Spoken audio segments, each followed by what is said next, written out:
Queridos e amados irmãos em nosso Senhor Jesus Cristo, a graça e a paz de Deus nosso Pai e de Jesus Cristo nosso Senhor estejam convosco. Hoje é domingo, o dia do Senhor. E neste quinto domingo do tempo comum, o Evangelho, conforme a palavra de Mateus no capítulo 5, versículos de 13 a 16, nos conta que disse Jesus aos seus discípulos: Vós sois o sal da terra. Ora, se o sal se torna insosso, com o que salgaremos? Ele não servirá para mais nada, senão para ser jogado fora e ser pisado pelos homens. Vós sois a luz do mundo. Não pode ficar escondida uma cidade construída sobre um monte. Ninguém acende uma lâmpada e a coloca debaixo de uma vasilha, mas sim num candeeiro onde brilha para todos que estão na casa. Assim também brilhe vossa luz diante dos homens, para que vejam as vossas boas obras e glorifiquem vosso Pai que está no céu. Está aí a missão de todos nós. A missão que nos é conferida de sermos trabalhadores e exemplo.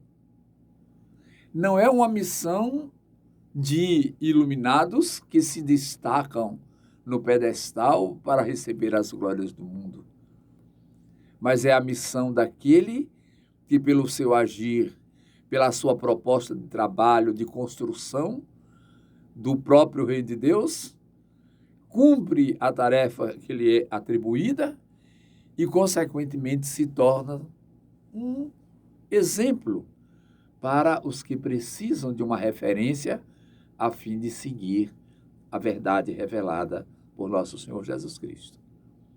E a missão de ser exemplo é uma missão que exige muito, pois exige esforço, renúncia e sacrifício. Tudo aquilo que é exigido de quem quer servir a Deus. E quem não segue desta forma, necessariamente também não segue a Deus. Pois ninguém pode servir a dois senhores. Pois ou você serve a Deus ou serve ao mundo. Para sermos luz do mundo e sal da terra, é preciso arregaçar as mangas, pois não se comprometer com a missão de ser luz do mundo e sal da terra é não se comprometer com o reino de Deus. O reino de Deus, essa leitura do Evangelho deste domingo é precedida por uma outra, do profeta Isaías, por exemplo, que nos fala de todas as ações benevolentes que praticarmos redunda em iluminação. Se torna luz. Todo ato praticado na direção do bem ilumina, pois o caminho do homem é em direção à luz, a luz que brilha nas trevas. O povo que andava na escuridão viu uma grande luz, na palavra também do próprio profeta Isaías. E nosso Senhor, usando aqui a expressão vós sois a luz do mundo, quer dizer, olha, o exemplo de vocês em seguir o reino de Deus é que vai levar as pessoas a caminhar na mesma direção. O vosso equilíbrio, as vossas ações, o vosso jeito de amar é o sal da terra que vai permitir que os outros aprendam também a amar. E aí, meus irmãos, cabe a nós refletirmos sobre como estamos vivendo esta missão de ser luz do mundo e sal da terra. Somos uma candeia acesa, colocada no pedestal, ou somos como se diz aqui no Nordeste, um fifó apagado, que não presta para nada a não ser para ocupar lugar? Ou somos um sal insosso, que não serve senão para ser pisado pelos homens, porque perdemos a força? Esta resposta, nós precisamos encontrá-la fazendo constantes reflexões sobre nossa vida. Por isso a igreja nos aconselha a oração da manhã e a oração da noite. Pois ao levantarmos pela manhã e refletirmos agradecidos porque Deus nos concedeu mais um dia, nós abrimos nosso coração para a missão. Então já saímos da cama, do nosso aposento, distribuindo um bom dia aos que estão na casa, ou um sorriso para os nossos animaizinhos que encontramos pelo caminho, e naturalmente sorrindo para a vida, para o mundo e levando adiante esta alegria de viver e, consequentemente, a nossa paz. Que muitas vezes vai encontrar um coração amargurado, que vai refletir a nossa paz e, consequentemente, encontrar o próprio equilíbrio. Quando deitamos à noite e sentamos para descansar o corpo e refletimos um pouco sobre o nosso dia, nós temos ali a oportunidade de agradecer a Deus por tudo que fizemos durante o dia, desde que as nossas ações sejam ações dignas, ações que testemunhem que nós somos luz do mundo, que nós somos sal da terra, conforme a proposta do próprio Evangelho de nosso Senhor Jesus Cristo. Assim, pois, meus irmãos e irmãs, nesta caminhada de filhos e filhas de Deus, nos compete a reflexão e a ação. A reflexão nos ajuda a entender até que ponto andamos. A ação é a correção dos passos que não demos e a continuidade da caminhada, levando adiante, pelo exemplo e pelo sentimento da palavra, o anúncio do Reino de Deus, que nos está confiado desde o nosso batismo e que nós temos a obrigação de levar adiante como testemunhas vivas do amor de Deus por todos os homens.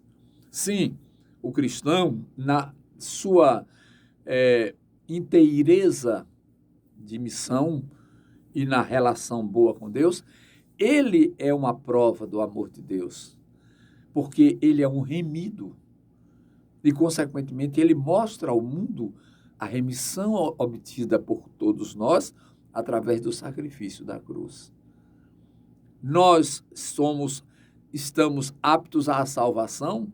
Alguns dos nossos irmãos evangélicos somos salvos, numa linguagem metafórica, porque nós aceitamos Jesus Cristo como Salvador. Ali já nos qualificamos para sermos salvos.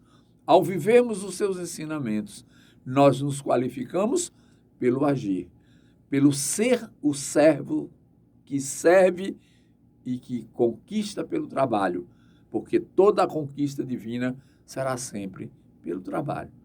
Ninguém vai alcançar o céu de braço cruzado. Ninguém vai alcançar o céu deitado no sofá. Só vamos alcançar o céu se soubermos meter o pé na estrada, sem nada, só com o nosso cajado, a nossa túnica, a nossa alpercata e o coração. E levarmos adiante o anúncio de que o reino de Deus está no meio de nós. E, consequentemente, conquistarmos para Deus aqueles que estão desviados do caminho da salvação. É preciso que o homem seja despertado. É preciso que todos tenham conhecimento e tenham condição de fazer a opção. Obviamente, meus irmãos, que não se espera que todas as pessoas sejam salvas, porque depende da vontade de cada um, pois Deus nos deu o livre-arbítrio, o direito de escolha. Mas é preciso saber o que vamos escolher. E para sabermos o que vamos escolher, precisamos conhecer o bem e o mal. Isto significa que aquele que pratica o mal deve conhecer a prática do bem. E aquele que pratica o bem deve também conhecer a prática do mal no sentido literário, para não praticar, para não fazer o mal. Então, quando nosso Senhor fala do amor ao próximo, ele quer dizer não odiar. Quando a Bíblia diz, lá no início do Antigo Testamento, os 10 mandamentos que fala não matar, não pecar contra a pureza do corpo, não furtar, ela não está dizendo a você que é para você evitar tudo isto, que é para você simplesmente viver o amor a Deus e o amor ao próximo, pois esta proposta continua valendo e vamos persegui-la com o nosso esforço, porque agora somos batizados, luz do mundo e sal da terra. Sinal da presença de Deus no mundo dos homens. É isto que precisamos ser, sinal sensível da presença de Deus no mundo dos homens. Que o Senhor nos abençoe neste domingo, nos conceda a graça de bem vivê-lo e que nosso testemunho seja verdadeiro. E Ele nos abençoe. Em nome do Pai, do Filho e do Espírito Santo. Vamos em paz.